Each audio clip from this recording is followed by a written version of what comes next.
Okay, so this is the question. यहाँ से हम लोग अपना लास्ट टॉपिक को ही कंटिन्यू कर रहे हैं। And the question is 5 gram of ice minus 10 degree Celsius mixed with 2 gram of steam eight 120 degree Celsius. Find the resultant mixture. जो भी रिजल्टेंट मिक्सचर होगा वो क्या होगा, कितना होगा, बताइए। क्विकली कीजिए बेटा।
किसी से हुआ?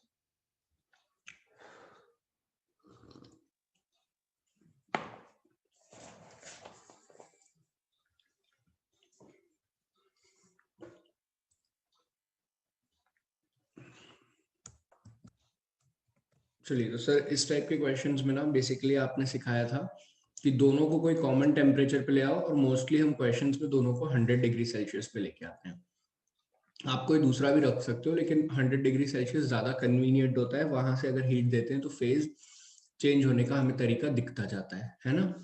तो if we talk about 5 gram of ice at minus 10 degree Celsius is heated, it will converted into 5 gram of ice at 0 degree Celsius. Then if it is heated again, it will be converted into 5 gram of water at 0 degree Celsius. And if it is heated further, it will be converted into 5 gram of water at 100 degree Celsius. ये इसका पूरा पंचायत है। The same thing happens here. If 2 gram of steam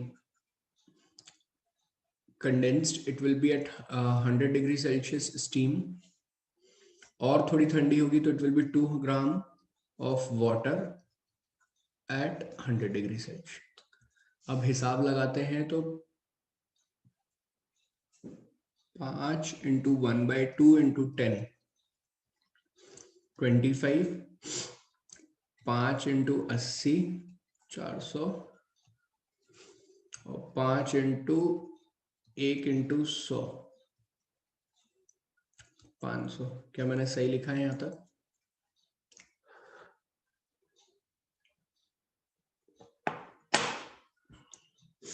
कुछ बच्चों ने exact answer तक दे दिए मुझे,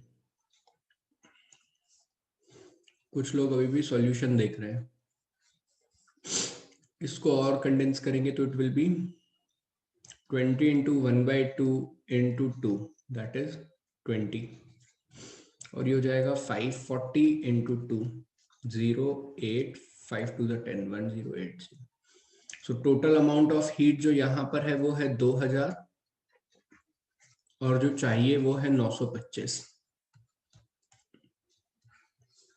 सर हम पूरी की पूरी 925 हीट दे देंगे। जैसे ही हम 925 हीट दे देंगे, हम क्या ऑब्जर्व कर रहे हैं? सर जैसे ही हम 925 हीट दे देते हैं, हम ये ऑब्जर्व कर रहे हैं, क्या हो गया यार कुणाल, 1100 क्या, 500, 400, 925 और ये 1100, ओके सॉरी सॉरी, हाँ हम्म।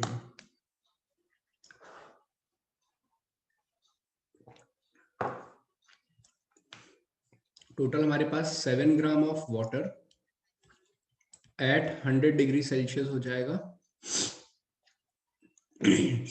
और 925, 1100 में से 925 गए तो 75,000, 175 कैलोरी ऑफ हीट एक्स्ट्रा बचेगी। अब सर अगर हम देखें तो हम इस ग्राफ को रिकॉल करते हैं, इस ग्राफ में हम कहाँ खड़े हैं, इसलिए 100 डिग्री का पॉइंट लिया जाता है कि ये स्टैंडर्ड पॉइंट होते हैं। 100 डिग्री, 0 डिग्री लेने को तुम 70 भी ले सकते हो, 50 भी ले सकते हो, लेकिन 70 और 50 से तुम्हें कोई खासा जानकारी मिलने वाली नहीं है ना। 100 पे खड़े हो तो अब 100 पे से अगर हीट दोगे तो ऑब्वियस सी बात है x amount of mass 540 heat लेगा और तुम मिला करके 175 हीट दे सकते हो। तो 175 बाय 540 कितना आ रहा है, ये x की वैल्यू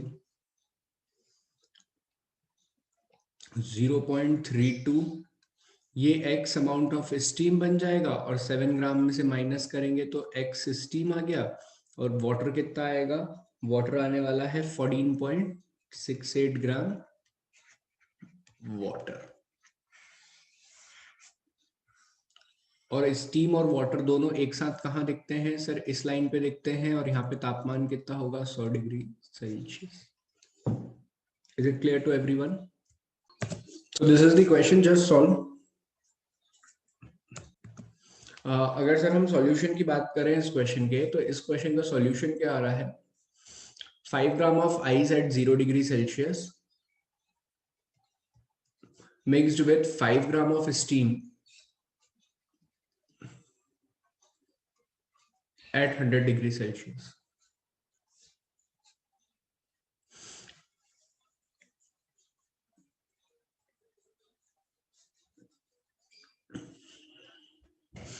और 5 ग्राम ऑफ आइस का क्या सीन है, 5 gram of ice 0 degree Celsius की, तो इनको हम क्या करेंगे, 5 gram ice 5 gram of water बनाएंगे 0 डिग्री सेल्सियस का और फिर 5 ग्राम ऑफ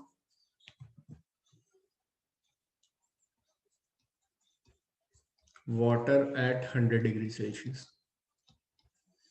इसे क्या करेंगे, 5 gram of water at 100 degree Celsius, तो ये हो गया 5 इंटू 80 400 और ये हो गया 5 इंटू 100 इंटू 1 500 और ये हो गया 540 इंटू 5 0 0 2700, पूरी की पूरी दे देगा सर ये तो हमें डब्बे में दिखेगा 10 gram water at 100 degree Celsius और 2700 में से 900 गए तो कितने बचेंगे, 1800 कैलोरी।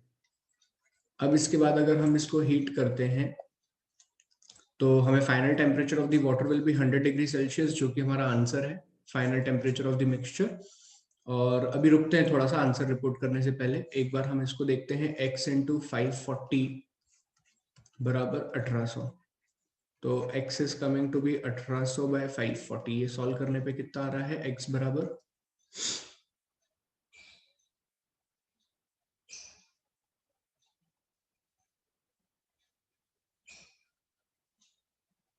जो भी आ रहा है, ठीक है। तो यहां से हमारा आंसर आता है 100 degree Celsius. Okay, next question. Next question, illustration 17, फटाफट सॉल्व करो। कहता है, क्वेश्चन ये कह रहा है कि एक आयरन ब्लॉक है जिसका मास ऑफ द ब्लॉक कितना है, 2 kg, राइट, और 10 मीटर की हाइट से फेंका जाता है। तो और हाइट से फेंकने के बाद ये 25% ऑफ इट्स एनर्जी लूज कर देता है, तो फाइनल टेम्परेचर कितना होगा। देखो पहले ना तुम्हें बात समझना होगी कि सर हमने तो अपने जीवन में कभी ऐसा देखा नहीं, कोई चीज नीचे से ऊपर आए तो गर्म हो जाती है। सी, तुमने इसलिए नहीं देखा कि जब कोई चीज ऊपर से नीचे आती है तो उस पर लगता है एयर का रेजिस्टेंस फ्रिक्शन, है ना, तो आधी एनर्जी फ्रिक्शन में जाती है, फिर वो जहां नीचे गिरता है वहां साउंड एनर्जी, फिर वापस रिबाउंड होके ऊपर जाता है, 2-3 बार ऊपर नीचे गिरता है, फिर वो जमीन पे आता है। तो अगर वो गर्म भी होता है तो वो इतना स्पॉन्टेनियस होता है कि सडनली सराउंडिंग में लॉस हो जाता है एनर्जी का। अगर मान लो कुछ एनर्जी बच गई और टेम्परेचर राइज भी हो गया उस ऑब्जेक्ट का जो नीचे गिरा है, तो सराउंडिंग में एनर्जी रिलीज हो जाती है। ठीक है, तो अगर मैं इस सिचुएशन में देखूं तो सर यहाँ पे कोई एयर रेजिस्टेंस तो बोला नहीं है, तो total energy is mgh and that must be equal to 75% 0.75 of ms delta t। Theta क्यों लिखता हूं मैं, ms डेल्टा t, m से m गया, g है 10, हाइट है 10, इसे लिखेंगे 3/4 into 470 into delta t। From here you can get the value of delta t। So this is the answer to the problem. Got it everyone? कितनी आ रही है इसकी वैल्यू?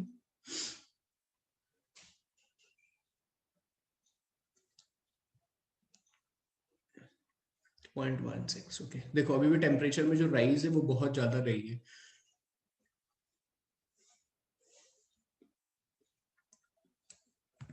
चलिए कुछ क्वेश्चंस और कराने हैं, लेकिन उससे पहले मैं एक दो बेसिक बातें बताना चाहूंगा। जैसे कि आता है वाटर इक्विवेलेंट, एक टर्म आता है, बहुत जगह आएगा, and this is the last topic of this chapter. Water equivalent एकदम लॉजिकल है, समझते चलना।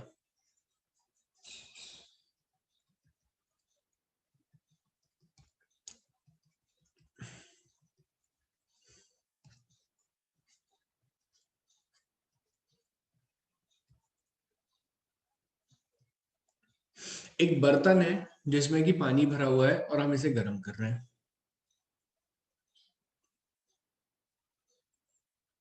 बेसिकली हो क्या रहा होगा तुम खुद सोचो। सर अगर हम बहुत ध्यान से देखें तो हमने जो हीट दी है पहले, उससे बर्तन गर्म हो रहा है, फिर बर्तन से पानी गर्म हो रहा है। अरे यार, तो हीट के दो पोर्शन हो रहे हैं ना, एक पोर्शन जा रहा है जो कि बर्तन को गर्म कर रहा है और दूसरा पोर्शन है जो कि पानी को गर्म कर रहा है। अमाउंट ऑफ हीट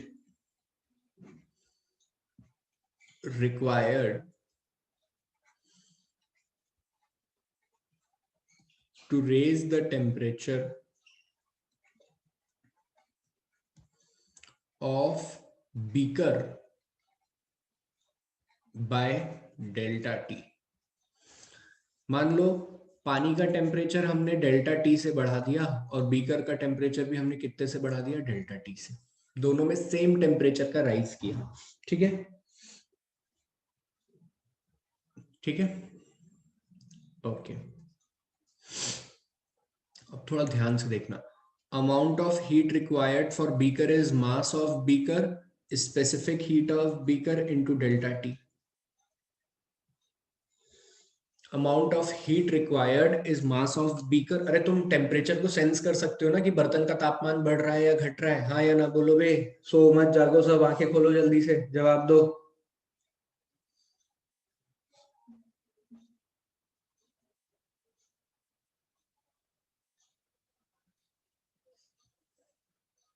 ठीक है, चलो। अगर ऐसा हो रहा है तो मैंने कहा कि मान लो इसमें लगी होगी कुछ 200 जूल, मैंने मन से भी तुम्हें कोई नंबर दे दिया, ठीक है, 200 जूल हीट लगी होगी। इतनी ही अगर मैं पानी को दे दूं तो सेम टेम्परेचर राइज के लिए, तो सर आप लिखते mass of water, specific heat of water into same temperature rise. इतनी हीट हम अगर पानी को दे देते for the same temperature rise तो क्या होता। मैंने दोनों को इक्वल किया, यहां तक समझ में आया? मैं कोई डेरिवेशन नहीं कर रहा हूँ, लॉजिकल बात कर रहा हूँ। मैंने कहा था कि 200 जूल में बर्तन गर्म होता है, तो मैंने कहा कि अगर 200 जूल में पानी को दे दूं तो कितना पानी गर्म कर पाऊंगा डेल्टा टी के राइज के लिए। तो डेल्टा टी से डेल्टा टी गया, आप ना सर इतना पानी गर्म कर पाओगे। इस 200 जूल से आप डेल्टा टी टेम्परेचर का इतना पानी गर्म कर पाओगे। बोलो, अब बुद्धि लगाओ। मान लो तुम्हारे सामने एकदम कोई लेमैन है जिसको कोई ज्यादा जानकारी नहीं है, एकदम सीधा साधा बेचारा मनुष्य है जो पढ़ा लिखा भी नहीं है। तुम उसे अगर स्पेसिफिक हीट ऑफ बीकर समझाओगे तो क्या कहेगा, अबे जा भी निकल यहाँ से। वो समझेगा क्या तुम्हारी बात? लेकिन तुम उसे इस भाषा में कहोगे कि अरे काका, जितने में तुम ये बर्तन गर्म करे हो ना, उतने में मैं इतना पानी गर्म कर लेता, तो उसको जल्दी चमकेगा। अरे काका बोलो, तुम भी काका ही हो अभी। जवाब तो दो यार। तुम अगर उसे कहते कि अरे काका, जितने में तुमने बर्तन गर्म किया है उतने में तो इतने एक बाल्टी पानी गर्म हो जाता, तो उनकी बुद्धि में जल्दी चमकता ना। ये वही हार्स पावर वाली बात है। पावर ऐसे तो समझ में आ नहीं रहा था, लेकिन बोल दिया कि इसमें 2 घोड़े के बराबर ताकत है, तो एकदम समझ में आ गया था। क्या सभी काका मेरी बात मान गए? अगर बात मान गए तो मैं क्या अंग्रेजी में बोल सकता हूं, it is that amount of water, that amount, अरे यार, it is that amount of water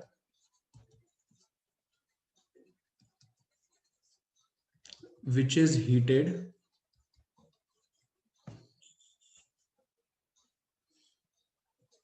by same amount the beaker is heated। Beaker को अंग्रेजी में ना कैलोरी मीटर कहते हैं, कैलोरी मीटर इज हीटेड। अच्छा, क्या सर सिर्फ ये इसका इजाद? अच्छा, प्रज्ञा, गाली खाने वाले काम तुम्हारे हैं, मेरे नहीं। ठीक है बेटा। हाँ, तो मान लीजिए क्या इसका काम सिर्फ काका के लिए किया गया था क्या?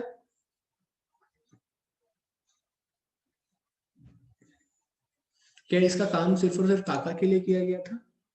नहीं, इसका एक और यूज है। इधर देखो, मान लो 2 बर्तन है, तुम इंडस्ट्रियल एप्लीकेशन के लिए 2 बर्तन लेके आए, तुम्हें दोनों का मेटल नहीं पता क्या है, एकदम मार्केट में अच्छे दिख रहे थे, तुम उठा लाए। लेकिन अगर इन बर्तनों पर लिखा रहे वाटर इक्विवेलेंट, वाटर इक्विवेलेंट 5 ग्राम, और यहां पे तुम्हें पानी भरना है 100 ग्राम, क्या तुम अपनी बुद्धि लगाकर बोल दोगे कि टोटल हीट जो चाहिएगी ना, वो 105 ग्राम पानी को गर्म करने के लिए चाहिए? बोलो यार। बिना मटेरियल की स्पेसिफिक हीट जाने तुम अब कैलकुलेट कर सकते हो ना। अब तुम्हारा जितना भी हीट जो कि मेटल को जानी थी, वो तुम्हें इनडायरेक्टली उसने कह दिया ना कि इतना पानी गर्म करने में आएगी। तुम्हें कैलकुलेशन में नई स्पेसिफिक हीट की आवश्यकता नहीं है, और पानी की स्पेसिफिक हीट हमने पहले ही पढ़ ली है। तो बर्तन को गर्म करने में जितनी हीट जाने वाली है, आज से हम वो भी कैलकुलेशन में ले सकते हैं, जो कि हम पहले नहीं लेते थे। हाँ या ना बोलो सभी मासूम। प्राण उड़ गए सर, तोते उड़ रहे हैं एकदम।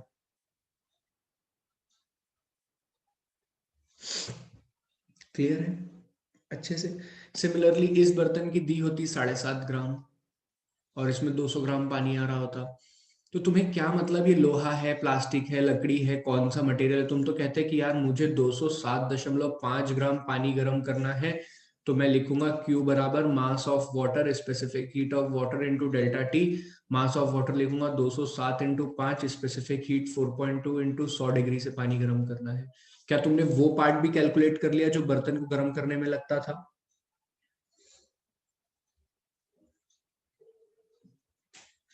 क्लियर हुई बात? तो आज के बाद कहीं भी क्वेश्चन में वाटर इक्विवेलेंट दिख जाए, कहीं भी क्वेश्चन में वाटर इक्विवेलेंट दिख जाए, तो हम उसका कैसे यूज करेंगे, समझ गए क्या अच्छे से?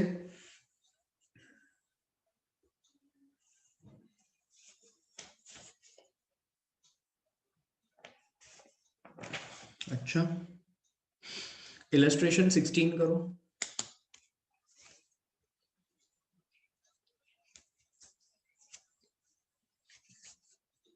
इलस्ट्रेशन 16 करो, पहले ये लिखो वाटर इक्विवेलेंट।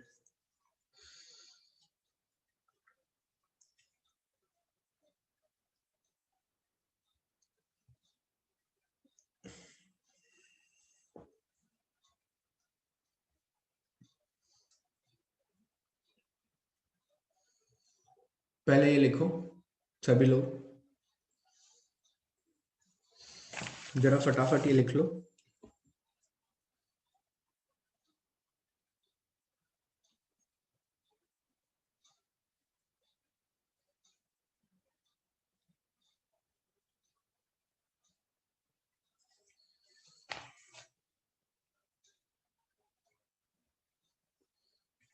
और अपने लैंग्वेज में लिखना भी कि आज से हम लोग इसको ऐड भी करेंगे, ठीक है, जैसा कि हमने एग्जाम्पल में समझा है।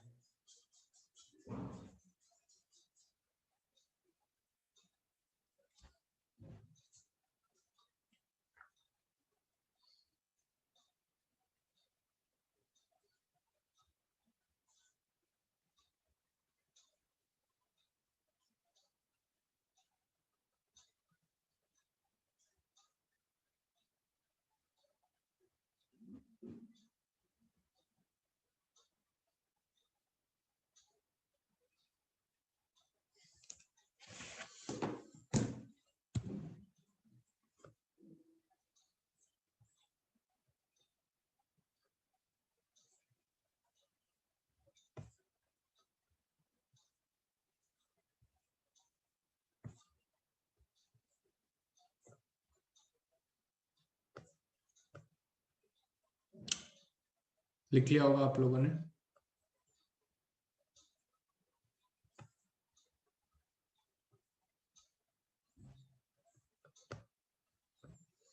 ये क्वेश्चन करो solve.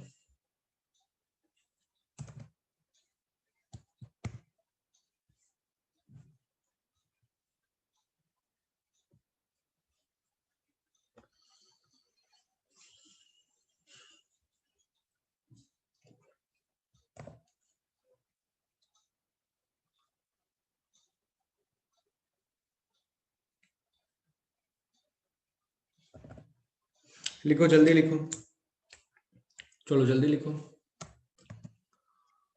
Steam at 100 degrees Celsius, 1.1 kg contained in a calorimeter whose water equivalent is 0.02. At 15 degrees Celsius till the calorimeter temperature and its content rises to 80 degrees Celsius. What is the mass of steam condensed? Okay, देखो अब हमें क्या कह रहा है question में sir, अब हमें कह रहा है कि एक बर्तन है जिसमें कि स्टीम, एक ऐसा बीकर है और इसमें कुछ लिक्विड है कंटेंट, और कंटेंट तो है सर।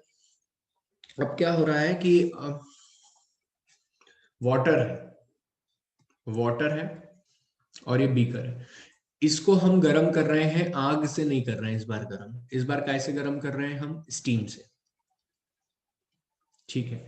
तो कितनी हीट लगेगी 80 डिग्री तक टेम्परेचर राइज करने में, जो तो बड़ा आसान है, mass of actual water, mass of water equivalent, mass of water equivalent into specific heat into delta T, इतनी हीट लगेगी। 1.1 तो हमारा पानी का मास है और 0.02 केजी वाटर इक्विवेलेंट है। स्पेसिफिक हीट पानी की होती है 1 कैलोरी। सर आपने कैलोरी क्यों ली, क्योंकि यहाँ पर कैलोरी दी हुई है। 1 कैलोरी पर ग्राम होती है, तो ये ग्राम में अगर करना है तो इसमें 1000 का आप मल्टीप्लाई करो, क्योंकि केजी में मास, और डेल्टा टी आपको 0 से 80 15 से 80 रखना है। मैं यहाँ लिख देता हूँ इक्वेशन, 1.1 0.02 इंटू 10 की पावर 3 इंटू 1 और इंटू 18, 80 में से 15 गए तो 65 बचे।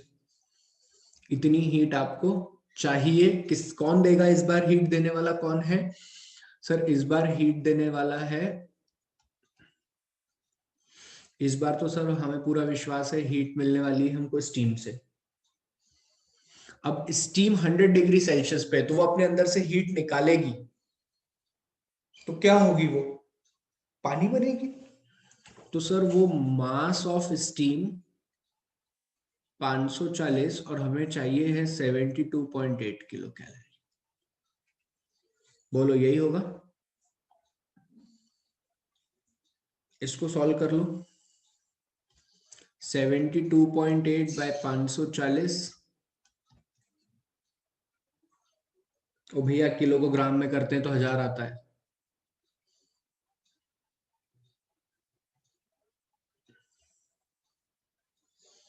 0.134 kg, इतनी स्टीम चाहिए। अच्छे से समझे क्या सभी लोग?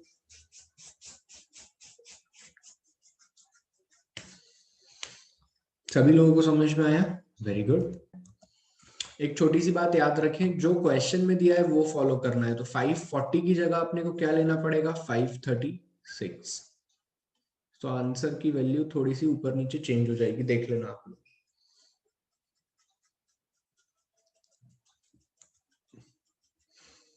चलिए, इतना समझ गए? मुझे लगता है यहाँ तक कोई प्रॉब्लम नहीं होना चाहिए किसी को। अब एक पॉइंट और पढ़ लेते हैं हम नोट। एक कॉन्सेप्ट होता है triple point of water.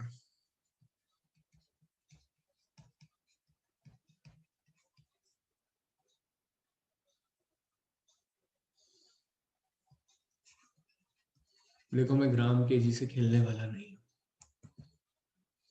Triple point of water, कोई मुझे बता सकता है क्या ट्रिपल पॉइंट ऑफ वाटर कभी सुना हो अपने जीवन में? क्या होता है क्या नहीं?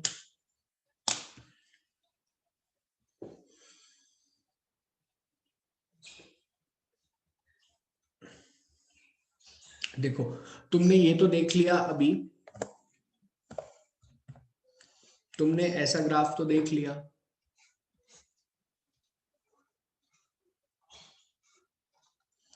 जिसमें ये लाइन पर दो फेज एक साथ दिख रहे थे, वाटर और स्टीम, और यहाँ पे आइस और वाटर। ये दो फेज इस लाइन पर एक साथ दिख रहे थे,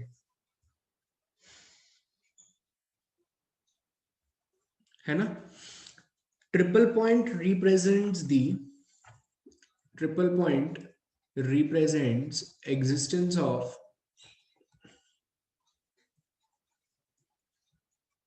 triple point represents the existence of all three phase of water, all three phase of water at one common temperature and pressure. Clear हुई बात?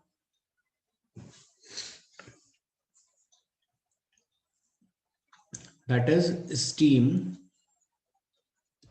water and ice coexist. क्या होता है triple point of water? Triple point of water कितना होता है? It is 273.16 kelvin. That is 0 point something zero, नहीं वैसे जीरो एग्जैक्ट जीरो होता है, लेकिन ना जो प्रेशर होता है ना ट्रिपल पॉइंट पे, ट्रिपल पॉइंट प्रेशर वो होता है, कितना होता है बताओ? 6.03 इंटू 10⁻³ एटमॉस्फेरिक प्रेशर। अभी एटमॉस्फेरिक प्रेशर कितना लग रहा है सुबह सुबह हम पे? अभी पूरे दिन हमारे ऊपर 1.015 बार का लगता है ना, याद होगा 1.01। तो वैसे ही अगर प्रेशर इतना कम हो जाए और टेम्परेचर 0 डिग्री के आसपास हो जाए, तो पानी के तीनों फेज देखने को मिल सकते हैं हमें, सॉलिड, लिक्विड और गैस, तीनों फेजेस उसके देखने को मिल सकते हैं। उसे हम क्या कहते हैं? Triple point of water. Clear हुई बात? अच्छा, तुम अगर ध्यान से देखो तो हमने एक स्केल पढ़ी थी, तुम्हें ध्यान होगा तो, केल्विन की स्केल। केल्विन की स्केल स्टार्ट होती थी 273 से और खत्म होती थी 373 पे, बॉयल फ्रीजिंग पॉइंट है ना। एक्चुअली केल्विन ने अपनी स्केल को ट्रिपल पॉइंट पे ही डिफाइन किया था। He defined is scale at triple point of water, इसीलिए इसे एब्सोल्यूट टेम्परेचर भी कहा जाता है। केल्विन के जो टेम्परेचर्स होते हैं ना, अभी जैसे कि मैं थर्मोडायनामिक्स, अभी तुम लोगों को केमिस्ट्री में थर्मोडायनामिक्स पढ़ाएंगे सर, तो कहेंगे कि टेम्परेचर एब्सोल्यूट टेम्परेचर है या केल्विन में रखना है। So why temperature is known as absolute temperature? Because उसका रेफरेंस पॉइंट से starting point triple point of water से लिया गया है। क्लियर है? तो भाइयों बहनों यहाँ तक की कहानी थी इस चैप्टर की. In the next class we will start with another chapter, that is modes of heat transfer, है ना. टिल देन आप लोग बिगनर बॉक्स 2 जिनके पास मॉड्यूल नहीं है वो इसका स्क्रीनशॉट ले ले. This is the beginner box 2. आप ये पूरा सॉल्व करें, आपसे बन जाएगा. क्लियर है?